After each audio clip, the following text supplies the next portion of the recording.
now. Over 40 organisations are calling for a survivor-led advisory council to be set up to inform government decisions in relation to gender-based violence. A report being published by the National Observatory on Violence Against Women outlines a framework for engaging with survivors in a structured and safe way. This comes after new figures obtained by Aontú show Garda callouts to incidents of domestic violence rose by over a third between 2021 to 2025. And for more on this, I'm joined by the Manager of Services at Clare Haven, Dr. Siobhán O'Connor. And on the line we have another Siobhán, that's Siobhán O'Leary, Rape Crisis Midwest Director.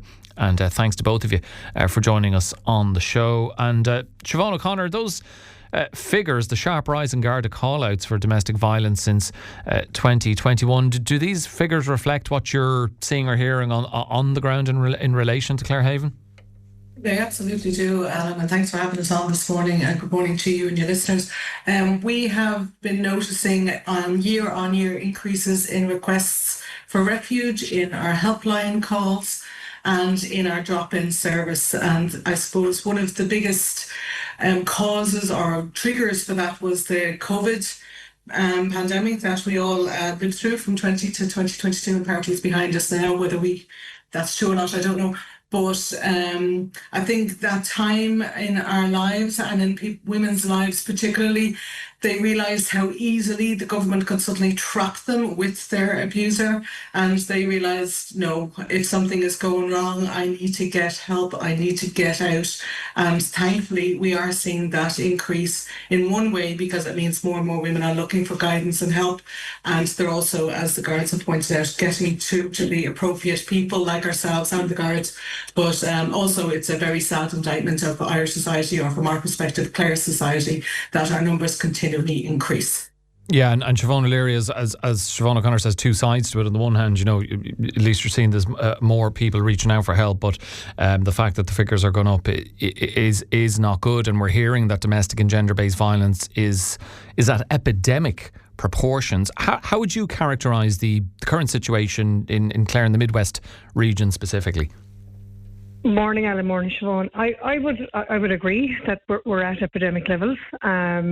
So we would have launched our strategic plan last November 25, and when I was gathering statistics and whatnot for it, I could track back from 26. I just went back 10 years, so I went back to 2015, 2016, and you can see year on year there has been a very, like, some years it was quite a staggering increase in calls for support, but certainly there hasn't been a year where it hasn't gone down. So I believe we're at an absolutely beyond epidemic levels at the moment.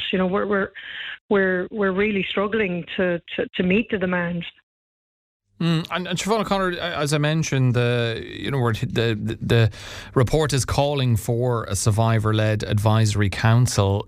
In simple terms, what would that look like? What would that look like, and why would it be so important?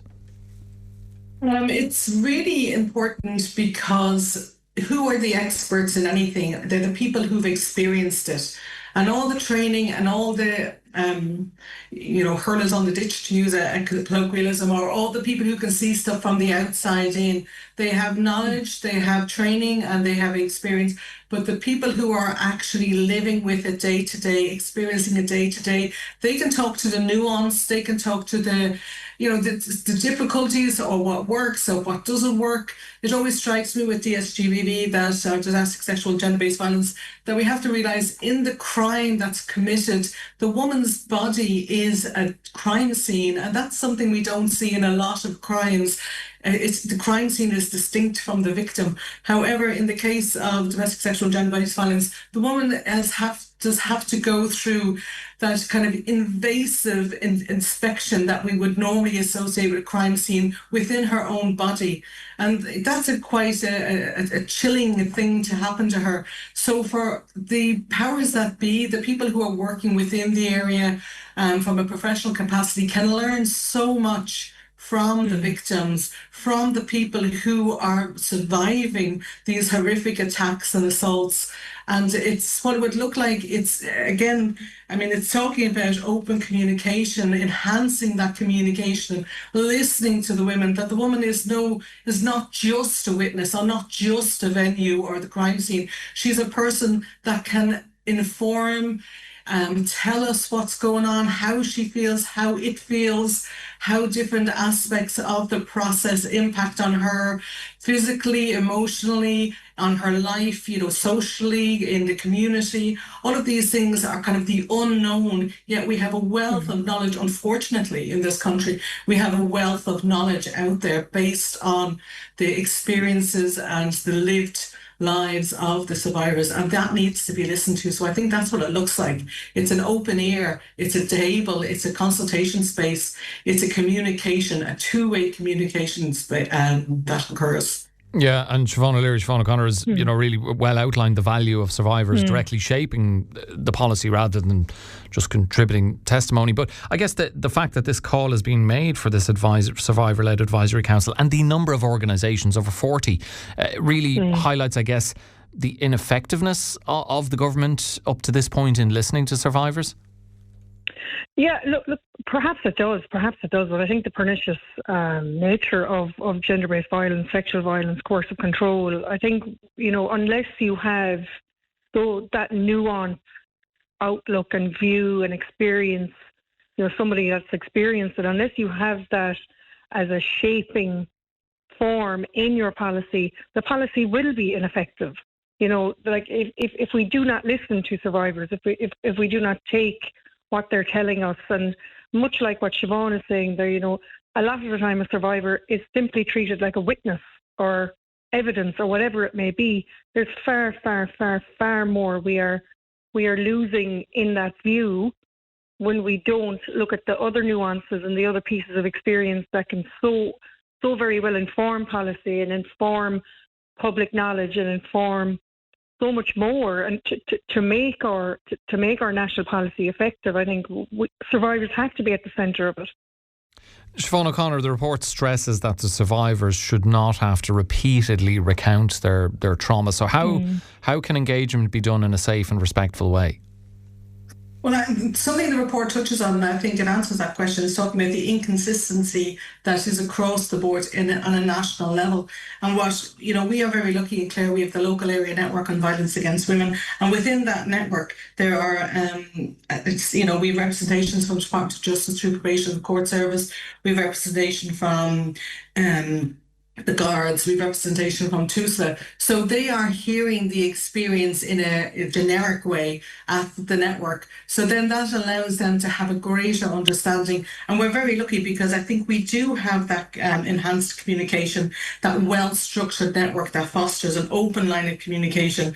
And that leads to a more coordinated effort across all areas. And that then will allow a woman or a survivor to, when she is telling her story, there's that immediate cottoning on, I suppose, or that immediate understanding to whom she's talking, and then that information can be kind of not passed on in a negative way, but the agencies can come together and they have a common understanding and a genuine understanding of where the survivor is coming from, and therefore it prevents that constant retelling as if you're talking, a different language sometimes, because I suppose that's what it boils down to. We all kind of speak the same language, and the network allows that. And then Clare Haven itself, we have a very positive response with the Department of Social Protection, Department of Education, and we work very closely with that. So I think here in Clare, we're actually quite fortunate. And as you know, the network is led by Sergeant Katrina Houlihan. So we have that, the significant reach, I suppose, and exposure. The topic is exposed to quite a broad number of agencies and government departments. But unfortunately, as the report highlights, that's not replicated across the country. So then across the country, we do have that situation where survivors and victims are having to retell their story, or, time passes. I mean, some of these cases take 2, 3, 4, 5 years. And, personnel changes, a person's experience, as they're living with that experience day to day, can be impacted. So, it is very important, as you say, that people don't have to keep retelling. And I think the way that is done, like any of these things, is through listening and through communication. And I think with the network here in Clare, anyway, we're very lucky that we have that to help us. There are examples, I guess, further afield of similar advisory councils. I've been thinking of Australia, for example. Siobhán O'Leary, what can we learn? What can we learn here in Ireland from these examples in setting up an advisory council here, in terms of what they did well and maybe any kinks that need to be ironed out? Yeah, I believe what we can learn from it is that when you listen to those that have first-hand experience of any form of domestic sexual and gender-based violence, you get a deeper understanding, a more compassionate understanding, a more nuanced understanding of what is going to work for people and what is not going to work for people. And I think that you can see that within any advisory board. We would have the same over here, as in, like, and I sit on the Clare line as well. I've met with the Clare local area network. We have one here in Limerick as well, where, you know, there is a sharing of information. But I think if we are to, like, if the government consider a national advisory board, well then, you know, having the people that the advisory board is serving, you know, their voice, the survivor voice, needs to be very strong within that, you know, to be able to deliver something that is effective, deliver something that is informative, but also deliver something that suits your audience, because you may be delivering policy and information to a school, but then you may also have to deliver something to guards or first responders or whatever it may be. So I think having the different types of survivor and listening to the different types of survivor experience within an advisory group is something that, you know, we need to consider how powerful that can be. Siobhán O'Connor, the funding. One key concern that was raised is any advisory council, it has to be properly funded. I mean, how critical is that? And have you a sense or an idea of what kind of investment is actually needed that will make a meaningful difference? Off the top of my head, no, but I know that the government do know, because we did have regional advisory committees in the past, and they were regional based. So I used to sit on the Midwest one back in the day, and they were stocked then. But I mean, the infrastructure was there, for good or for bad, or whether it was good infrastructure or bad infrastructure. So there is an understanding with government at the moment about what that would look like. But the difference being, and I think the call that this report is making, is to include survivors on it, because again, that was an agency-based advisory committee, whereas the importance would be to recognise, first of all, the need for survivors to be there, but then recognise their time. I mean, we're all very lucky in the area, you know, that we have money, you know, we have jobs and we get paid to be on these things. But so I think we need to recognise and respect and remunerate the time that the survivors would give. And that's where I suppose you're talking about enhanced or extra resources to be put out there. And also things like a secretariat and things like that as well, in order to manage it and to keep it on track and to keep it working well.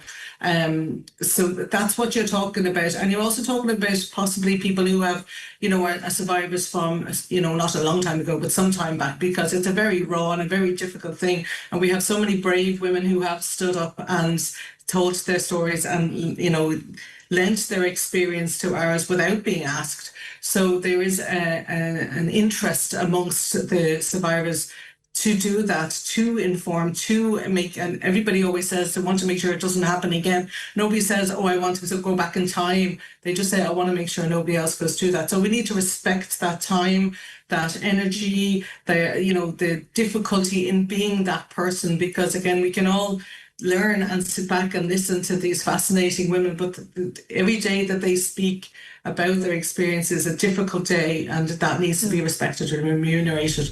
And that's something perhaps that when it comes to resources, we need to either allocate or reallocate, or whatever the government determine is suitable. We'll finish with yourself, Siobhán O'Leary, on the government. The report's calling for a whole of government response. In practice, what does that mean? I think it means all of society, like all of government. So you're talking about justice, you're talking about education, you're talking about, you know, every part of government needs to be involved in this. You're talking about social policy. You know, it's like this is a whole of society issue. It's not. It doesn't discriminate. It doesn't. You know. It doesn't. Yes, it is mainly women and girls that are survivors, victims of gender-based violence. but it's across social strata. It is across all gender lines. So therefore, if we are to truly look at this severe societal issue, well, then we need to look at all the parts of society, including what we're teaching our children, what we're teaching adults, what we're doing in third level education, what we're doing, for our public servants, for our civil servants, for our NGOs, So I think it's that type of approach, really, a whole of society approach. Okay, my thanks to both of you for joining us on this hugely important matter. That's Siobhán O'Leary, the Director of Rape Crisis Midwest, and thanks also to Clare Haven's Manager of Services, Dr. Siobhán O'Connor.